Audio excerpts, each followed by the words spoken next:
மானம் குறையும் இன்னு மாசு படியும் இன்னு வீணா கதை முடிஞ்சு போச்சு.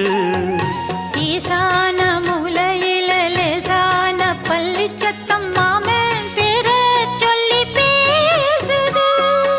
ஆறாத சோகந்தன்ன தீராம சேர்த்து வச்சு ஊரும் சேர்ந்து என்ன ஏசுது.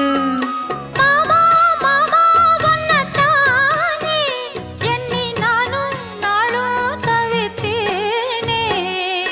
கூண்டுக்குள்ள என்ன வச்சு கூடி நின்ன ஊற விட்டு கூண்டுக்குள்ள போனதென்ன கோலக்கிளியே.